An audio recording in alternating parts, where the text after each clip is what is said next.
Dirawatnya itu bukan di Indonesia lagi, di Malaysia kalau nggak salah ya, Singapura atau Malaysia itu, di Malaysia. Nah, bagaimana laporannya belum selesai, kok tiba-tiba diperiksa laboratoriumnya? Kan aneh. Padahal di dalam KUHP, pemeriksaan laboratorium itu dalam posisi penyidikan, bukan di penyelidikan. Ini masih dalam penyelidikan yang tadinya nggak digubris sebenarnya. Tadinya nggak digubris, tapi begitu Jokowi melaporkan di Polda, ya kan, baru diproses, sama-sama dilidik. Jokowi dilidik, dari kita juga dilidik, dan beberapa saksi dihadirkan itu bahkan dilidiknya sampai 12 jam, sama-sama klarifikasi, sama-sama penyelidikan. Tapi Jokowi sendiri yang 1 jam. Ada beberapa orang di situ mulai jam 10 sampai jam 11 malam dan sebagainya. Ini saja sudah equality before the law-nya dilanggar. Jadi apa ya, tidak setara gitu loh. Kedua yang menarik lagi yaitu adalah pemeriksaan itu sendiri.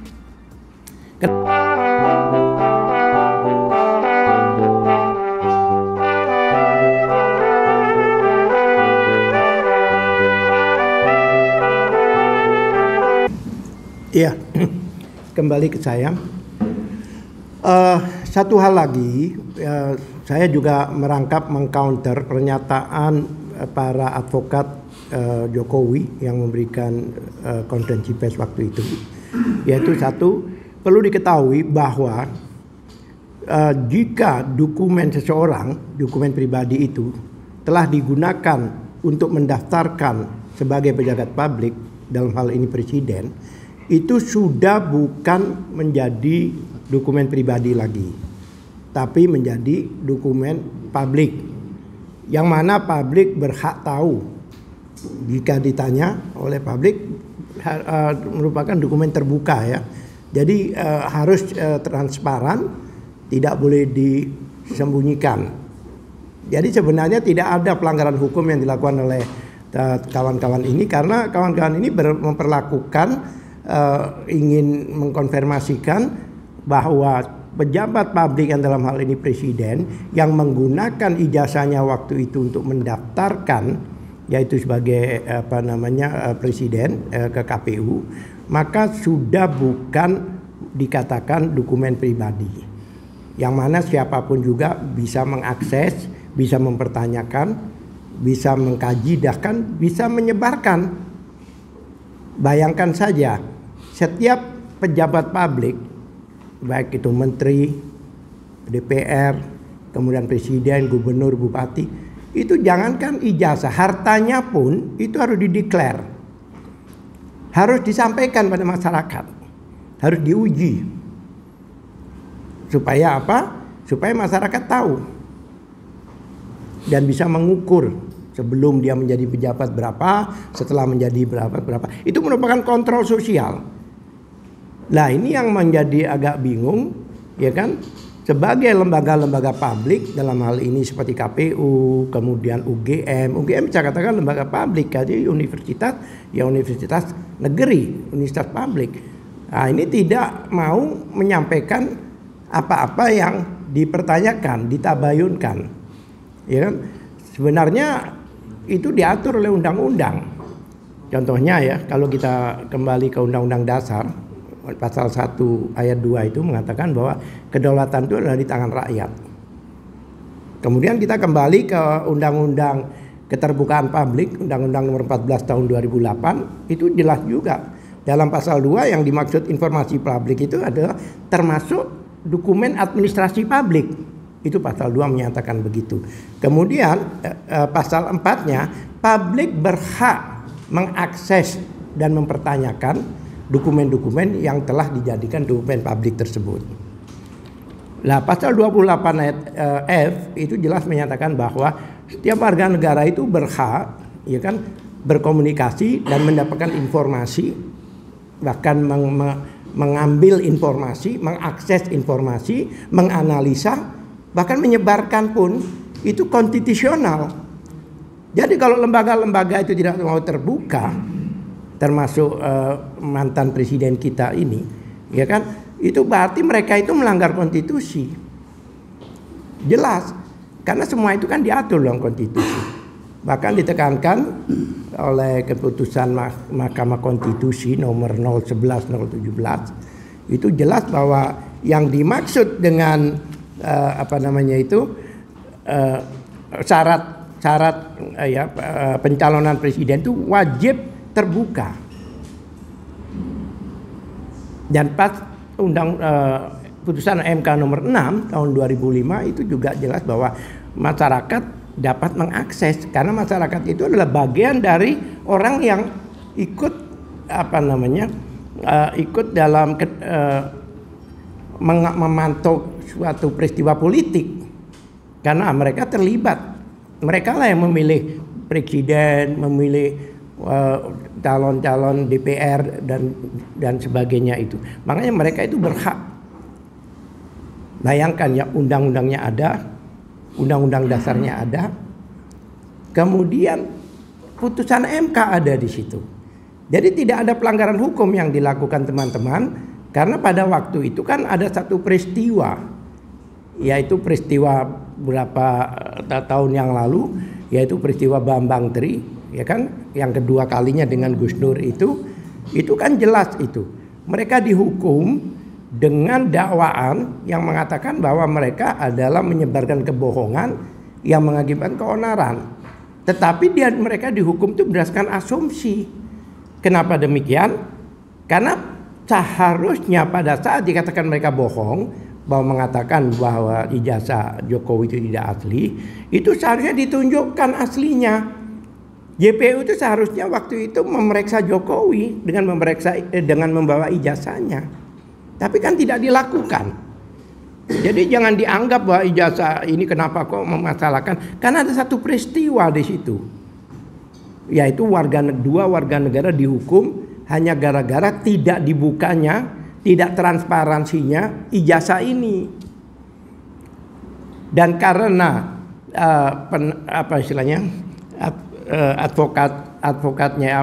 advokasinya atau kuasa hukumnya pada waktu itu adalah dari TPUA. Makanya TPUA karena setelah persidangan itu mereka mempertanyakan, memastikan, mentabayunkan. Mereka datang ke UGM bersurat, kemudian berencana datang ke Jokowi juga bersurat, bahkan karena rombongannya agak banyak memberikan satu pemberitahuan kepada kepolisian. Jadi tidak ada mensrea, tidak ada niat jahat di sini. Tapi tetap saja tidak ditunjukkan. Sehingga mereka melaporkan ke Bareskrim. Lah, oleh Bareskrim tidak diterima laporannya, tapi dianjurkan untuk mengajukan pengaduan ke Dumas.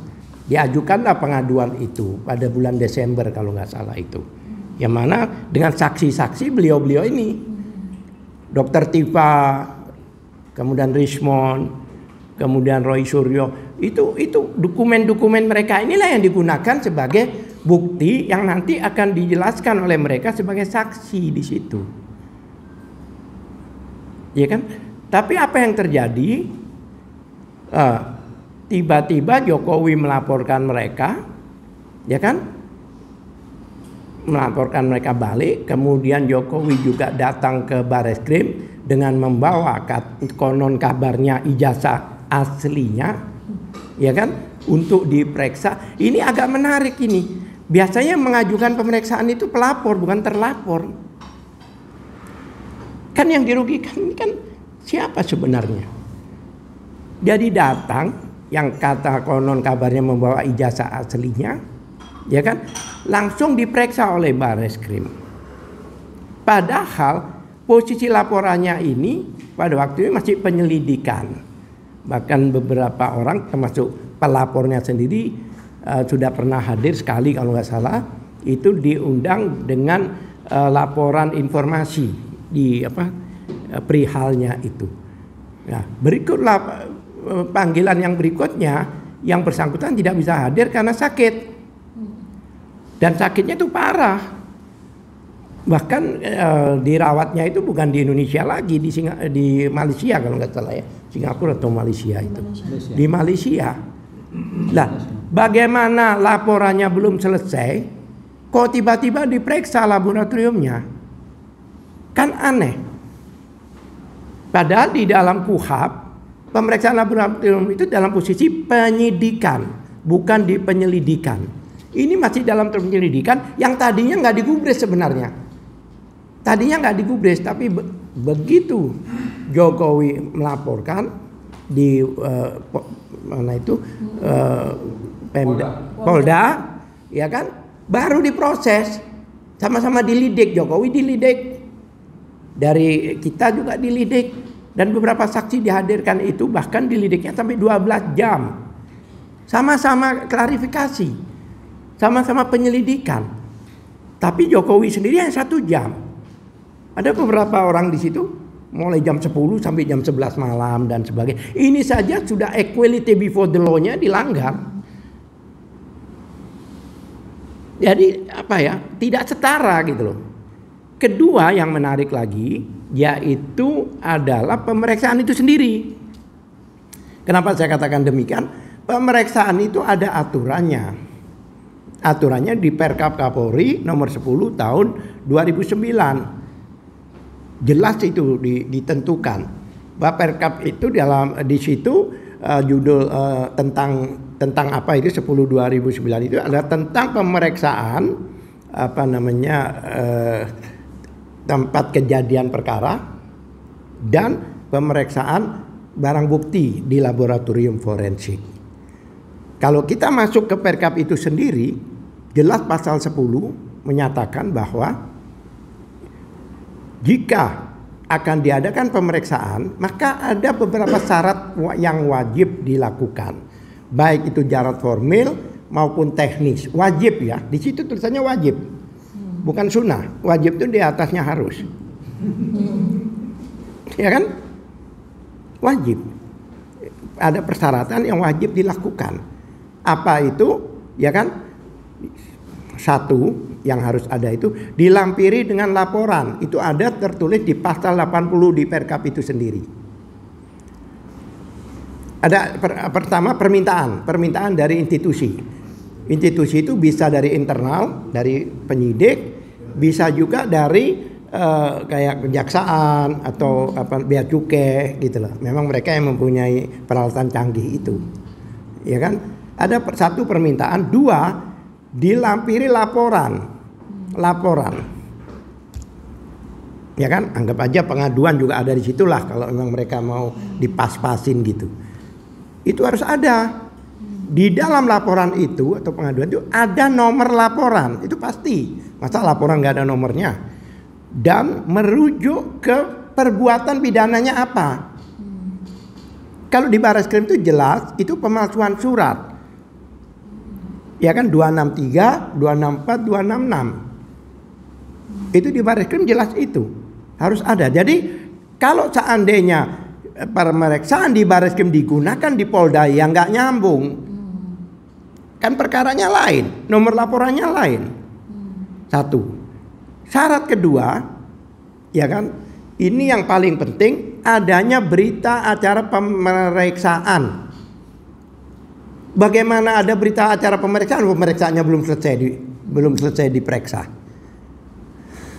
Itu pemeriksaan itu termasuk saksi-saksi. Makanya biasanya selama ini ya, ini kawan-kawan kita ini tahu, pemeriksaan itu di akhir penyidikan, pemeriksaan laboratorium itu. Karena itu nanti masuk ke alat bukti surat di 184 KUHP. Ini awal-awal, jadi lucu juga. Pelapornya belum selesai. Ya barangkali pelapornya nyabut, gimana seandainya dicabut? Kan bisa. Kok kenapa agresif banget gitu loh? Langsung ada pemeriksaan laboratorium di situ. Ya kan? BAP itu bahkan di dalam Perkap itu sendiri ada tulisannya BAP tersangka. Maksudnya apa? Di dalam berita acara pemeriksaan itu selama ini, dalam pengalaman kita, itu di akhir pemeriksaan tersangka itu. Berarti kesimpulannya apa? Sudah selesai semua, baru ada pemeriksaan. Kemudian ada berita acara penyitaan. Pertanyaan saya, apakah itu disita? Masalahnya ada keanehan di situ. Penyitaan itu tidak boleh diambil kembali sebelum permasalahannya tuntas. Tapi bagaimana sebelum diumumkan sudah ditarik kembali atau dikembalikan, saya tidak tahu. Ada apa gitu loh? Apakah karena dia orang tertentu sehingga diperlakukan beda? Belum tuntas itu. Udah ditarik, anggap ajalah setelah diumumkan bahwa penyelidikannya tidak dilanjutkan, tidak terbukti ada tindak pidana, itu baru dikembalikan, masuk akal. Ini tidak. Pengumuman itu belum dibuat, sudah dikembalikan. Ini satu keanehan. Yang berikutnya, katanya ada 3 ijazah pembanding. Itu ijazahnya pun harus diuji ke autentikannya, sorry, ini identik otentik dari bingung, autentikannya, ya kan? Kemudian dia meloncat langsung, wah ini identik. Lah identik itu kalau ini belum diperiksa keasliannya, yang pembanding ini kan KW sama KW kan bisa identik. Palsu sama palsu kan bisa identik, ya kan? Sekarang ada HP, dua-duanya palsu, identik nggak? Identik, ya kan? Lah itu, bagaimana mungkin ada puluhan temannya hanya 3 orang yang diperiksa? Dan satu hal lagi yang membuat kita bertanya-tanya, pada waktu itu ada 20 temannya menunjukkan ijazahnya. Ini saya satu angkatan dengan Jokowi, ijazah saya sama dengan. Kenapa dia nggak ada di situ? Itu kan big question mark, ada apa?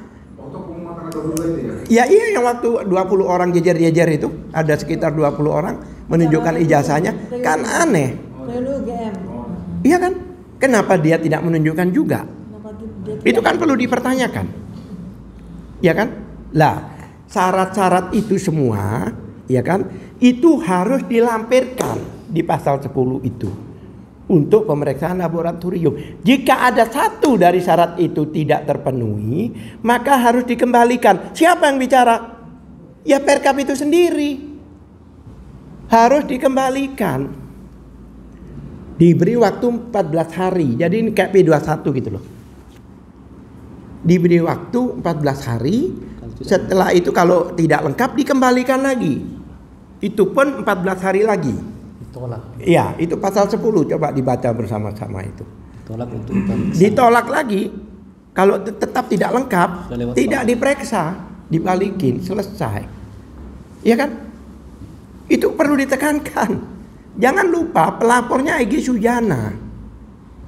Dan dia belum diperiksa tuntas, masih sakit. Baru berapa hari sudah dilakukan pemeriksaan laboratorium. Kami sendiri teman-teman ini ada yang 4 tahun belum diproses sampai sekarang. Ada yang 5 tahun belum diproses sekarang. Lah iya, itu sudah pelapornya udah lengkap loh ya. Ini pelapornya belum lengkap. Ada apa gitu loh. Itulah yang dipertanyakan oleh sebagian besar masyarakat Indonesia. Saya dulu pelapor UAS. Iya. Ya waktu dia dieksekusi di Bali tahun 2017. Sampai sekarang mana? Iya. Semua orang tahu bagaimana UAS di. Sekarang berikutnya, TPUA ini sudah dilidik juga seperti Jokowi. Jokowi dilidik, TPA dilidik juga, ya kan? Dilidik. Menurut Undang-Undang Nomor 31 2014 itu jelas, yaitu Undang-Undang Perlindungan Saksi dan Korban pasal 10 jelas menyatakan jika ada, ya kan, yang melaporkan, pelapor, kemudian saksi-saksi dan sebagainya, ya kan, melapor, itu tidak boleh dilaporkan kembali dengan pasal pencemaran nama baik. Nggak boleh. Harus ingkrah dulu ini. Pasal 10 ayat 2 itu menyatakan bahwa jika ada laporan, baik itu saksi, baik itu pelapor, saksi pelapor dan sebagainya, ya kan, tidak bisa diproses, digugat baik secara pidana maupun perdata, ya kan? Dan wajib ditunda. Undang-undang loh ini, undang-undang, bukan perkap lagi. Wajib ditunda sampai inkrah. Bayangkan, ini harus dipersidangkan dulu, harus ada banding dulu, harus ada kasasi dulu, harus ada putusan, baru bisa melaporkan yang lain. Jadi orang-orang ini dilaporkan posisi mereka sebagai pelapor dan sebagai saksi. Nah sekarang kita sepakat apa? Untuk melanggar hukum bareng-bareng. Jelas yang membuat undang-undang ini DPR, makanya DPR ini seharusnya sudah harus apa ya istilahnya proaktif lah, panggil mereka, panggil kita bergelar di Komisi 3, kami siap seperti itu. Terlalu panjang karena ini banyak teman, ya kan, mungkin sampai di sini, ya kan, mungkin dilanjutkan oleh teman. Terima kasih.